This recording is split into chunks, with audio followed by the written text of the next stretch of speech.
15 News at 5 starts now.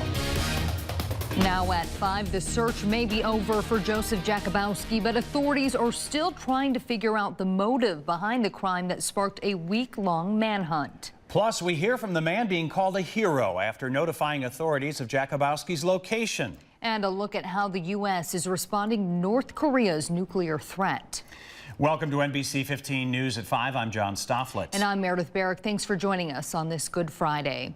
The big story this evening, after a 10-day manhunt, the man accused of stealing 18 guns from a Janesville gun shop and writing an anti-government manifesto has finally been located and taken into custody. 32-year-old Joseph Jakubowski was captured around 6 a.m. this morning near Reedstown, that's in Vernon County. Officials say a property owner found Jakubowski camping on his farm and notified authorities. Law enforcement says they captured the suspect without incident.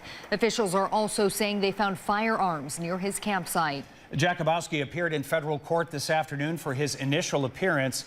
Cameras were not allowed in, but our team was both in and outside of the courtroom. Inside, our Alice Kang says Jakubowski did not make any eye contact with anyone and only talked with his lawyer.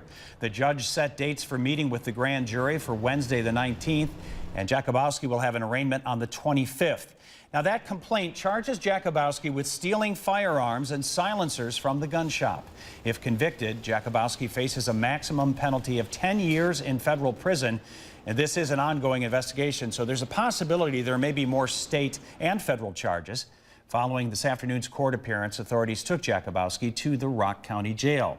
26 law enforcement agencies with more than 250 personnel helped in this investigation. And leaders of the top agencies spoke at a press conference earlier this afternoon and revealed new details on the capture and status of Jakubowski. NBC 15's Morgan Wolf was at that press conference. Morgan, what did investigators have to say about his apprehension?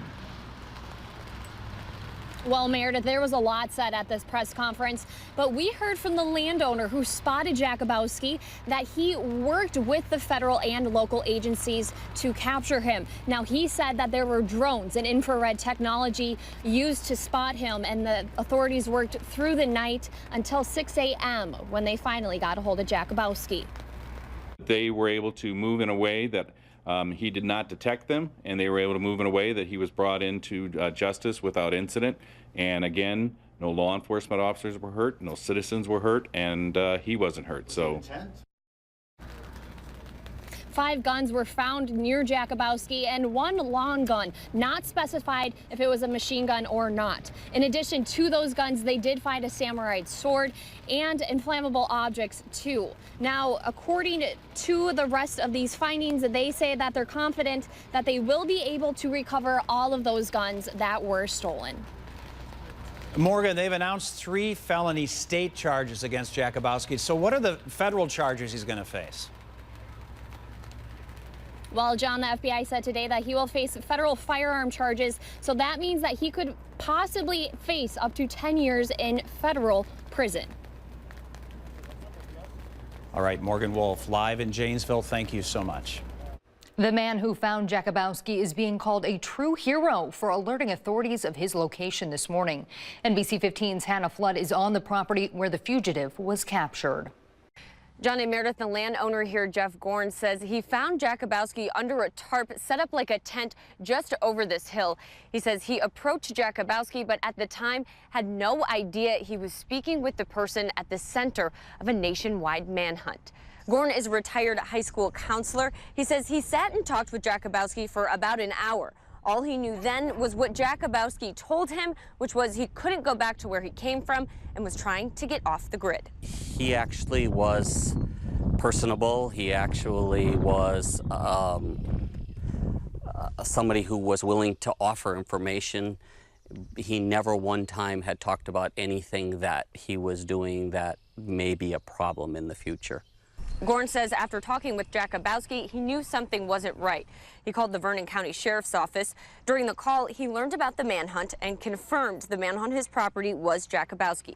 Gorn says he helped guide multiple departments around his property so they could close in on Jakubowski.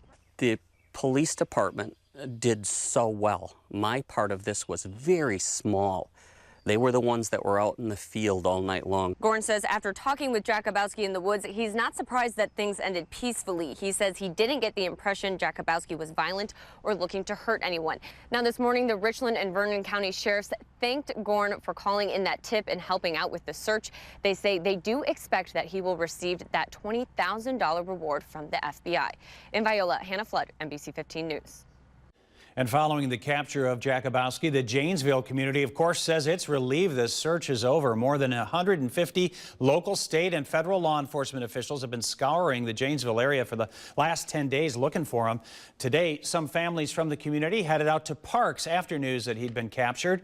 One woman says she's grateful to law enforcement for keeping them safe. As we know, he was found right in the area, but thank goodness for our law enforcement. They did an awesome job finding him. The manhunt caused schools in the Janesville area to be on soft lockdown last week, but classes are expected to resume after spring break as planned on Monday. It is Easter weekend and weather is on everyone's mind. Can you have your Easter egg hunt outside? Right. You're going to be able to go to brunch, maybe have dressing brunch up as outside. a bunny. I don't want to get all wet. All You those are? kind of. Well, I might be. You never No. know. It's been a busy week. But to answer all these questions, let's go to meteorologist Brian Dukes. What can we expect for this big holiday weekend? Oh, I would pay money to see you in a bunny outfit. Looks like we will be dodging some. Target is recalling more than 500,000 Easter and Dino toys that expand when they absorb water. If the toy is ingested by a child, it can expand inside the child's body and cause intestinal obstructions, resulting in severe discomfort, vomiting, and dehydration. It could also be life-threatening. Parents and medical professionals also need to be made aware that there's a possibility that the toys may not show up on an X-ray. No injuries have been reported, but consumers should return the toys to any Target store for a full refund. The Boston Marathon is a few days away, and security preparations are underway as the city prepares for their oldest annual race. Boston officials spoke at a press conference this morning about new security measures they will implement for Monday's big race. Next week's race will be the 4th Boston Marathon since the 2013 bombings that killed 3 people and wounded more than 260 others. This year marks the 121st running of the Boston Marathon. One of the nation's most elite prep schools has released a report today detailing allegations of sexual misconduct. The independent report found that at least 12 former faculty members employed at Choate Rosemary Hall in Wallingford, Connecticut, allegedly abused students dating back to the early 1960s. According to the findings, none of the cases were ever reported to the police, and faculty members were quietly fired or allowed to resign. Some of the school's most notable alumni include President John F. Kennedy and First Daughter Ivanka Trump, among others.